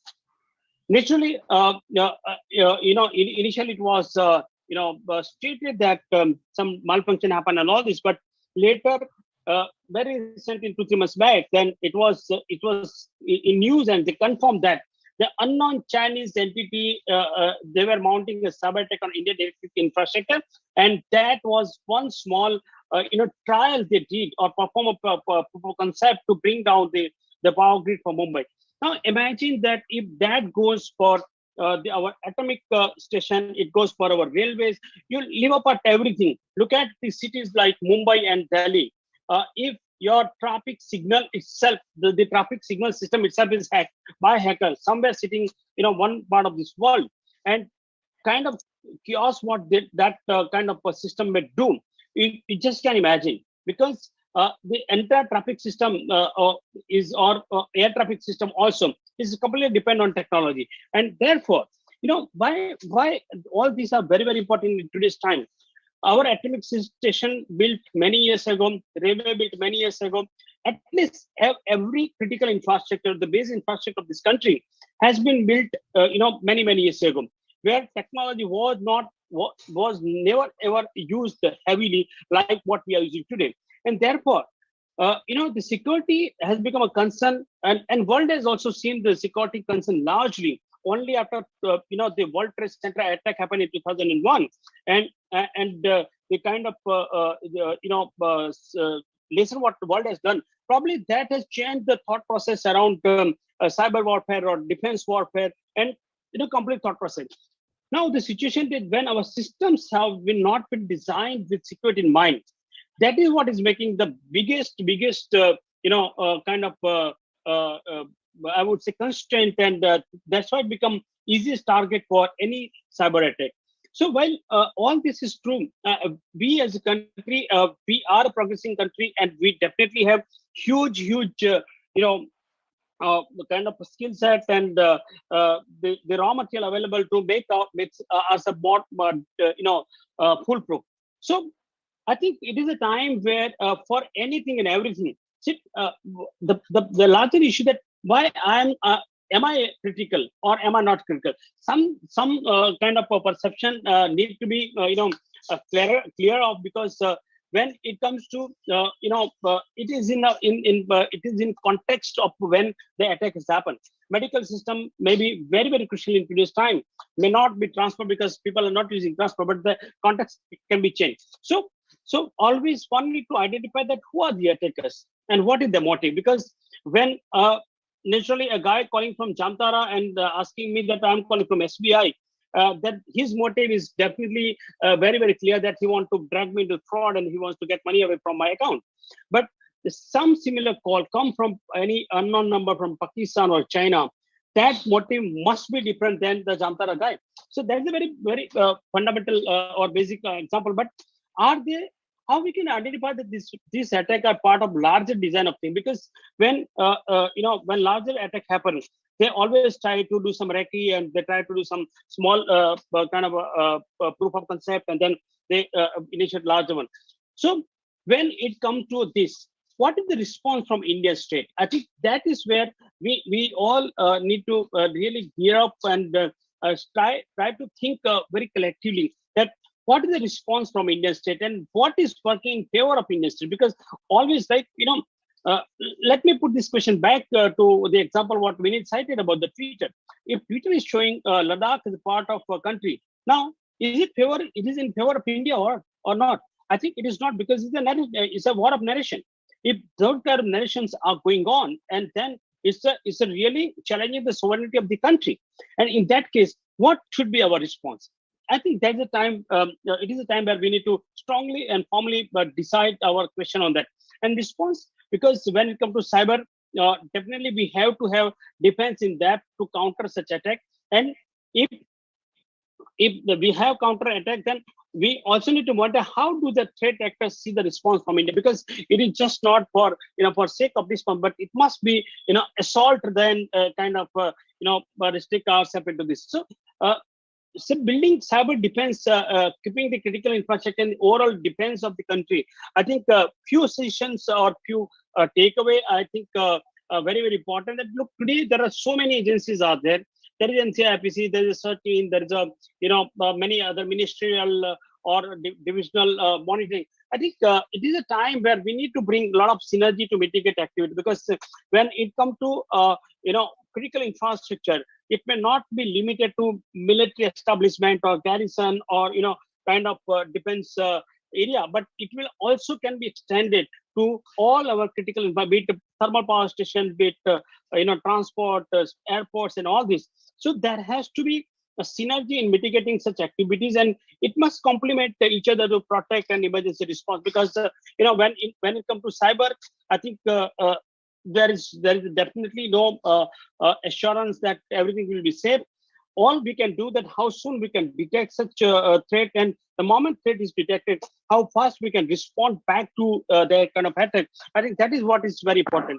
The National Cybersecurity Coordinator position is there, and I think that is evolving, but it is still you need to take it up to the next level where they can be empowered to take all policy making and policy decision when it comes to cyber, and they should be on to the cyber security policy and oversight role across the country. I think the critical infrastructure notification itself is a little complex. That can be further simplified or smoother function of that. From the security perspective, I think the sector, layered security approach is very important because on internet around 500,000 new malware and viruses are coming every day. Now that monitoring is happening, but it is in bits and pieces and in silos. I think there has to be very combined approach where a sectorial sort, let's say for example, the banking, the defense, the transport, power, or the sector they have, but they are not sharing that information with each other right now, or maybe not the informal way. So if there is a layered approach, then there has to be a national SOC, the National Security Center, which just wanders across the world, and it can break down though in the sectorial break silos, but they will be the they will be having the complete holistic picture of this cyberspace, who is coming, who is going out. I think it's exactly like what our immigration activities. It has to be in that fashion. I think when we are talking about academia, one important point, what I personally feel, that we have most qualified manpower in IPOSI, but honestly speaking, it gives a lot of discomfort when we look at the quality of the manpower. Here is I think my suggestion to the university and the personas from academia, that there is a one surety is for sure that the IT security or cyber security is going to be there forever. AI, ML, all will be there. Security is equally important, and therefore probably we need to change our thought process, because what is happening today. The academia is teaching something, and industry is wanting something. Now the technology and the cybersecurity both are very, very dynamic, and today the gap between the what academia produce and what industry is needing, I think the gap is never even discussed. There is no dialogue happening between the private sector or the sector which is delivering the security and technology. That dialogue is very, very important, because the so-called training or certification, whatever is given, they fail to bridge the gap. Because while you are showing the theoretical part, but the practical on ground is something different. Like what Vinit said about Miss Lakshmi, who has taken, and I myself have seen that the pattern is we are very, very. It's not that we are not innovative. We are really very, very innovative, but probably that coordinated effort has not gone inside to patent ourselves. And the kind of challenge what later the startup and the innovative people are facing because of lack of their guidance to make patent for their innovation.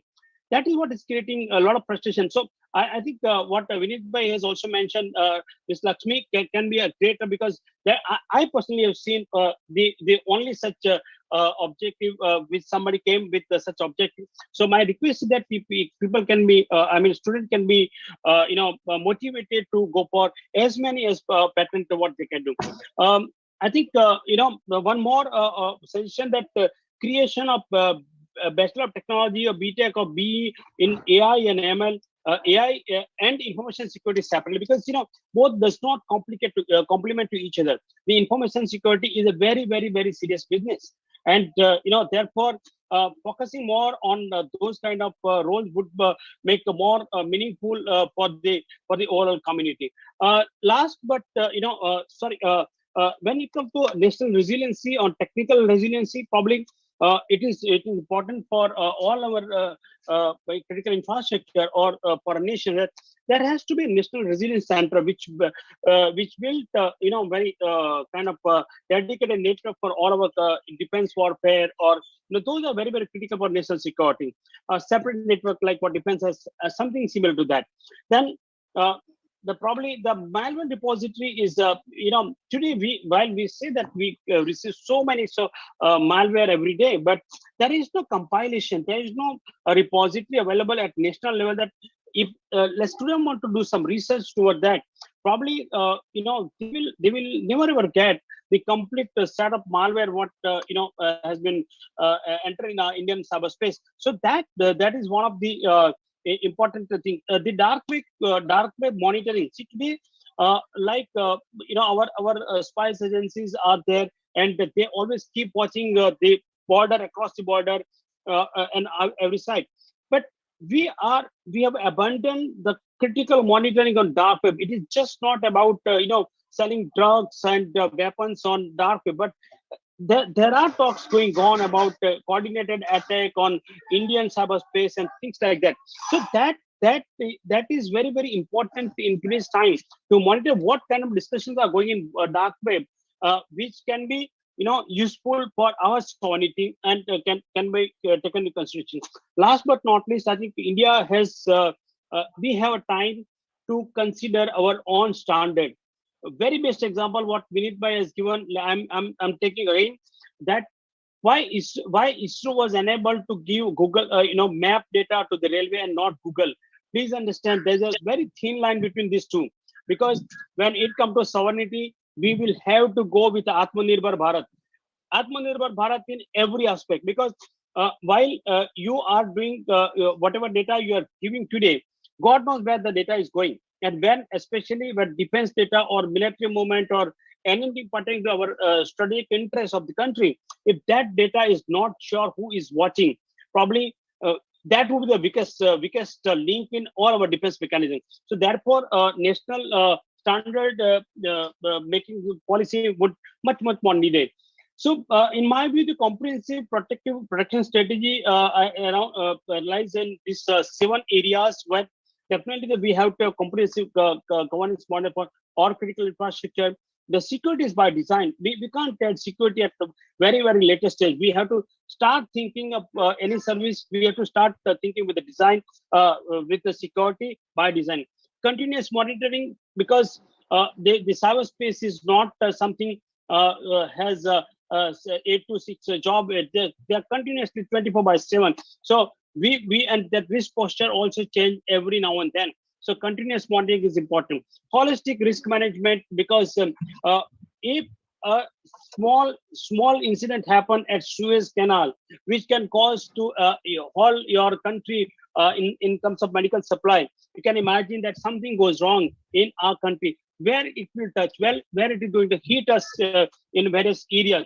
I think that is one important. Resiliency planning, because you can't afford to get away from technology. Imagine your mobile network is down for 1 hour. You, including myself, we all will go for kind of distress that okay, mobile is not working. Look at the larger piece of thing where resiliency is not there. I think that's important. The collaborative approach. There is a naturally need for international, domestic, public-private collaboration. Last but not least, the cross-sectoral coordination within the country is also essential, because when some attack is going on banking sector, tomorrow that attack may shift to aviation, and from aviation it can go to any other. So the cross-sectorial coordination is equally important when we are talking about defense warfare. I think I'm done with my presentation, but we all need to keep this the slogan which I always love, that life is between balance between risk and benefit. And when it comes to national sovereignty, when it comes to the nation first, probably we all need to think collectively. We all need to think about cyber defense when we are talking about defense system at large. So I have done with my presentation. Jai Hind, thank you very much for inviting me for this session, and return back to you, Gamini.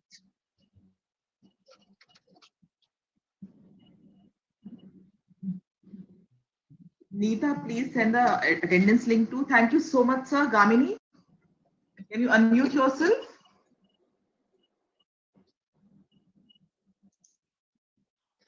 Gamini?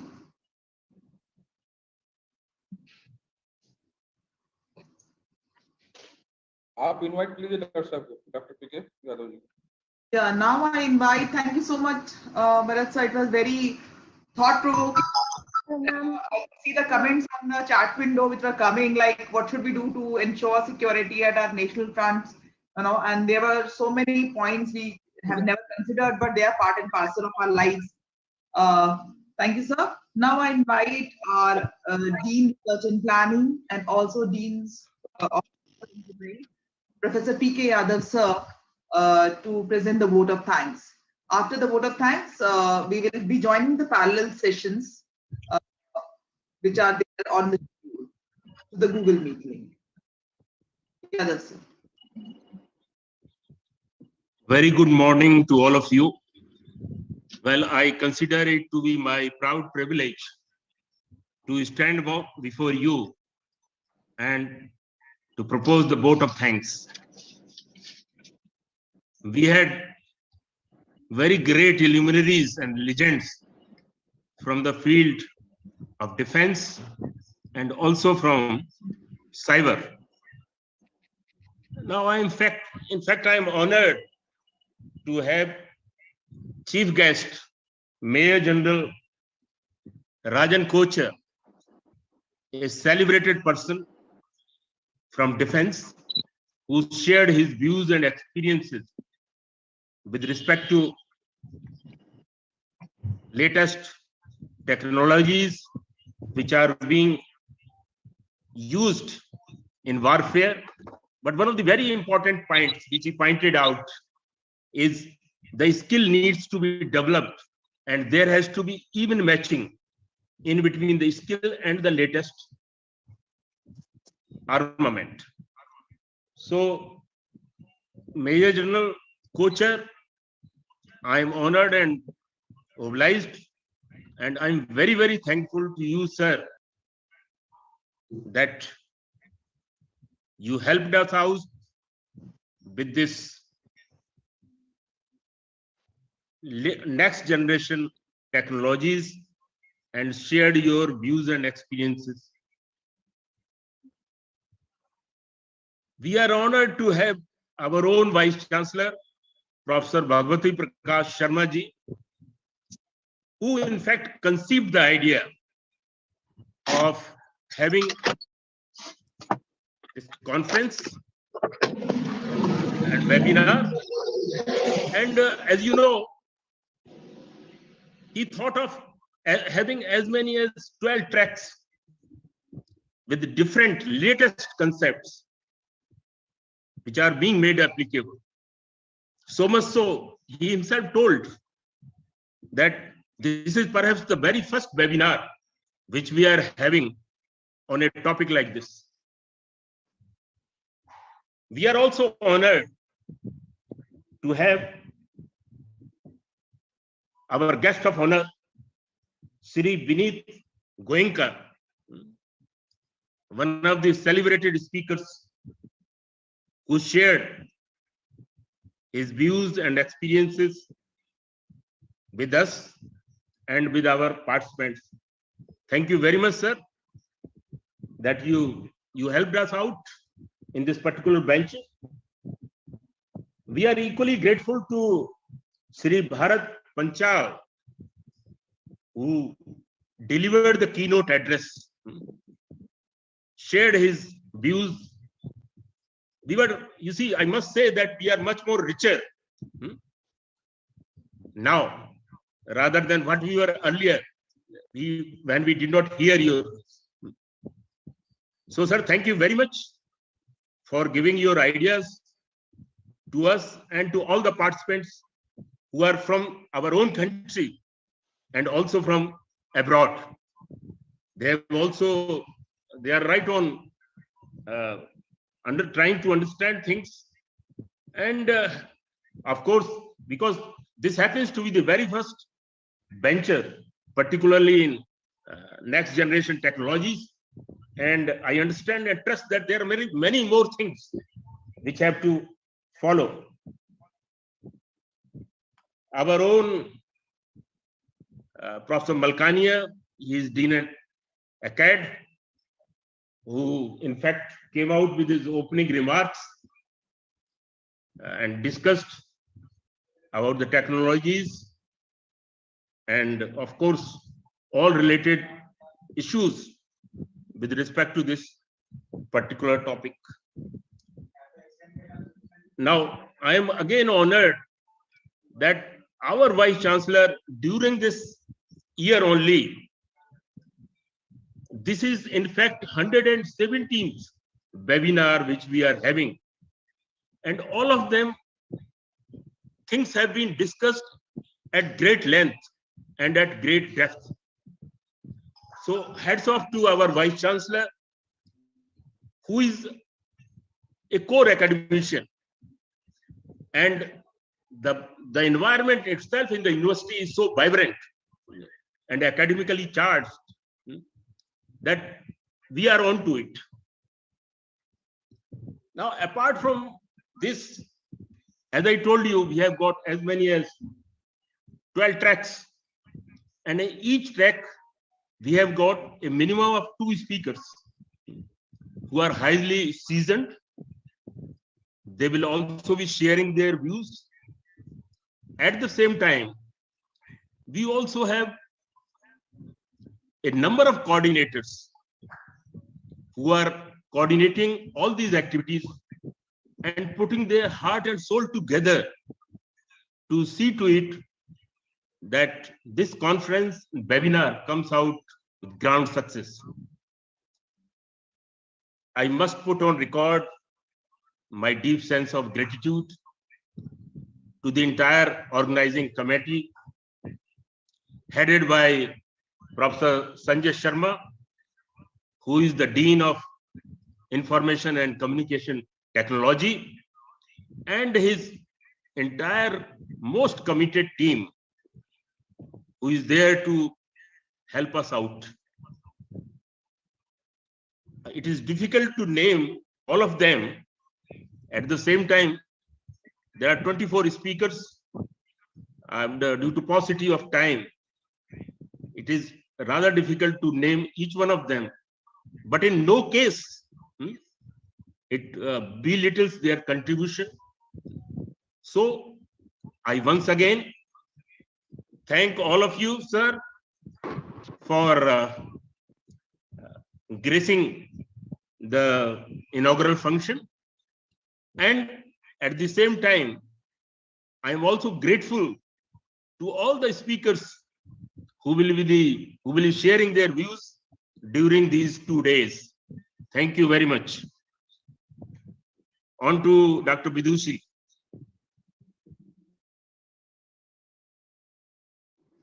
Thank you very much, sir. Now we are going to end this session. Sanjay sir, you'd like to say something on this? Before finishing the session, let us have national anthem. Let us stand up for national anthem. And we can have a national anthem. We can all start. Yeah. Stand up at your own place.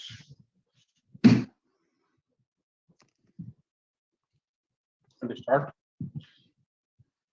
Jana Gana मन अधिनायक जय हे भारत भाग्य विधाता पंजाब सिंध गुजरात मराठा उत्कल गंगा विंध्य हिमाचल यमुना गंगा उच्छल जलधि तरंग तव शुभ नामे गाहे तव शुभ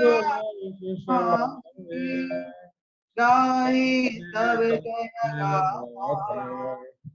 जय मंगलदायक जय हे भारत भाग्य विधाता जय हे जय हे जय हे जय जय जय हे भारत माता की जय. Thank you. Now I request all the participants